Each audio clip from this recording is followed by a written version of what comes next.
My name is Jeremy Gage, and welcome to the Draw Your Dice podcast. This is an educational show involving all things tabletop role-playing industry. Listen alongside me as we hear from creators, entrepreneurs, and supporters about their personal best practices, principles, and philosophies. I encourage anyone from the budding game designer to a seasoned publisher and everyone in between to sit down with us and enjoy today's episode.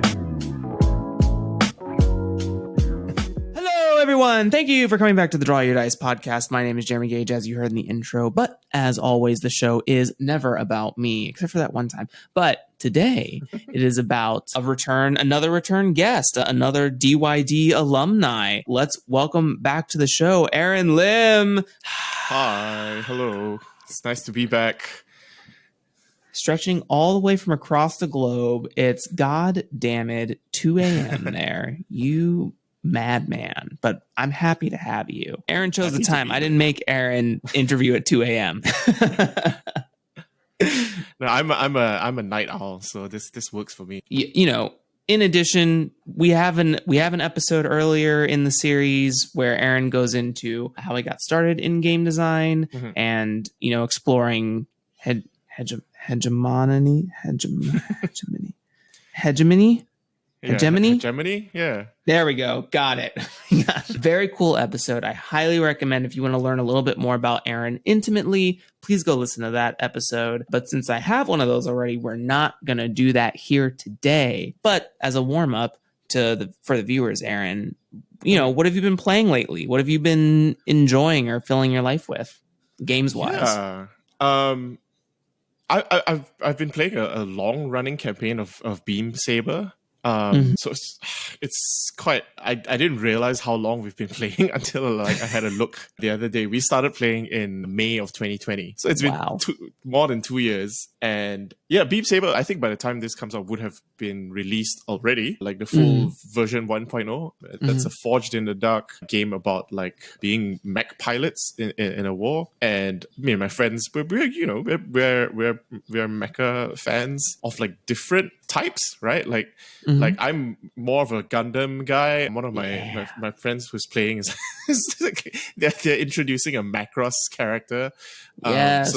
So they're trying to like turn everything into a concert and bring music into everything. That's really fun. And then there's someone who's like a bit more on like the BattleTech, like more real robot kind of like side. So it's been really fun. I've been really enjoying just like having a long running campaign. And then we've also done like a few different like one shots. Like we played Echo one time and like delved into like the history of one of the cities. So Echo is a GM-less story game by Tunkai Po, where you play as kids finding a black box recorder for a mech that has a pilot's memories, and you're bringing it to their mech, like reuniting them to like you know, lay them to rest, which is a really cool game. You should check out. And we played that like set in the past of our campaign, and so the three characters that we play are kind of NPCs now. Like they've grown up. They're like in their 60s and they're running a salvage shop somewhere. So that was like cool to have that. And I know this seems self-serving because like I'm also trying to plug like Spectres of Brocken, since that's coming to Kickstarter soon. Yeah, we're gonna transition. Yeah. we also did a one shot of this, like one of the early playtests. It wasn't an early playtest. Spectres has been in development for quite a while now. But I meant to say it's in an earlier version than probably even the one that you encountered, Jeremy. So, when you played, were there words? Did we use words? Yeah, we okay. had words. So this was a version of the game that didn't have words yet. It sounds very weird when I say it didn't have words. We'll get to that, I guess. Yeah. But yeah, we did that for a one shot, and we had one of the characters from that game. Actually, several of the characters in that game become major NPCs in our campaign. Because again, we set it in the past and kind of like explored like, hey, what was it like to be in this faction right before the war started, and like some of the characters that were in there, and exploring that gave us like a really cool way to explore like the history of that faction and people from that faction, and like they became key NPCs. And so like that was quite a cool thing to be able to do, like weave into a campaign. I love doing that, like taking breaks in a long running campaign and like just playing other games that also tie into the campaign and like kind of like fleshes it out. So that's been a lot of fun. Yeah, there's this, I know I've talked to people about this before on the show and outside of the show, but there's this really cool, what do I want to say? I think people who are tapped into the indie RPG scene, who are outside of like the main big players, even like Blades in the Dark stuff, something a little bit more microcosm than that.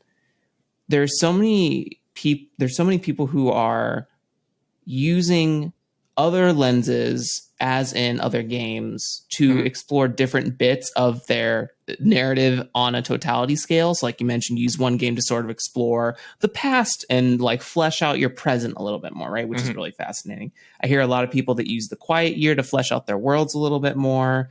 Beak, Feather, and Bone by Tyler Crumrine. Did I just forget Tyler's last name?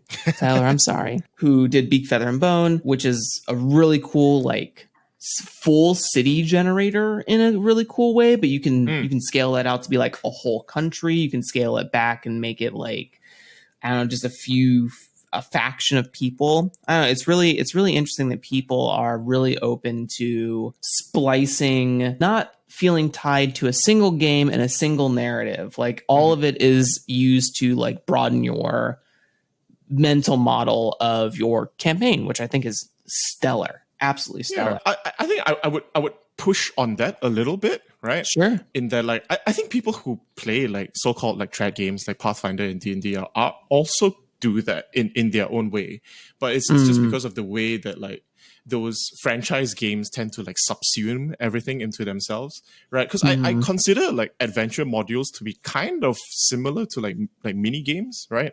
Because there's often like new mechanics that get introduced in and you'll have to forgive me if like it's changed or like, but my experience has been mainly from like when I was playing 4th edition, right? So when I never really ran anything straight out of the box except for like I think the Minds of Phandelver like intro red box thing, which was the first time we ever played D&D proper. So like we just ran that straight from the box, right? But like every time I've like taken bits of like other adventures, like I've always stolen like little sub mechanics from them and there's the different mechanics that you know change how certain things work or like add additional powers and stuff or like change like the skills challenges and or like introduce new ways to like do that kind of thing. So I think there is like there is exploration of that. It's just that you know when you're talking about like you know you consider them as modules, right, or adventures rather than like games. But often I feel like there's a lot of overlap between like the design of like story games or like you know those one shot capable games and like adventure because this kind of ties into another thing that I've been playing the playtest or like the preview adventures from Reach of the Roach God, which is a Kickstarter by the guys behind 1,000 Islands, and we've been playing a couple of adventures from that, and like both those adventures introduce like different ways to do like they're very similar and like they use the similar style of like encounter table and like NPC generation or like location generation or encounter generation, right? But there's always like cool twists in the different ways that like troubles appear or like interesting points of like picked or you know points of interest that appear in the adventures, right? And like those you could see them as like, oh, those are like kind of like weird little mini games on like it only happens in this adventure, right? This for example, like we are tracking the location of certain statues in one of the adventures, and it's like, oh, you would never do. There's like a bespoke mechanic for like what happens when those statues move around this place, right? And that bespoke kind of like design like makes me really think of like, oh yeah, like that's a game, right? Like that's a specific type of game. It still uses like the shape of like a traditional RPG, you know, with skills. It assumes you're rolling skills. It assumes there are spell books and spell scrolls and stuff like that, right? There's all the trappings of like a franchise game in there, or like a traditional kind of like fantasy RPG in there, but it has its own unique way of like introducing and like how the world moves, right? So I think there is a little bit of that in that kind of like gaming as well. We might not recognize it as such, and potentially it is a point of friction. It is a point of like, oh man, I wish like more people realize that they are designing a game here rather than a module or an adventure. There is a power in like how things are named and thought of, right? Because like calling them modules or adventures gives the power to the franchise, right? Like it makes them part of the bigger thing rather than like, hey, I made a thing here that works with this other thing, but like there's this is the kind of thing like where you're trying to I guess encourage people to like think of like game design more broadly, right? Yeah. Not remaking a full game, but yeah, I appreciate the pushback and I agree with everything you said. I think that for me, I think that is the bias, is that when you full sail turn to a whole redesigned system to execute on something, I feel like that's what I was initially talking about. But you're right. Yes. There are like little homebrew there are little homebrew tricks that people are using in their D&D 5e games that help sort of recontextualize or reset the genre into a space that is not necessarily like, there are tons of low tech, low magic, grimdark settings and insanity mechanics and madness and curses and stuff that people use in their settings to kind of change the game from heroic fantasy or epic fantasy. And that's totally like go ahead. Oh, I just sometimes you just do that for a few sessions, right? And then you go back. Yeah.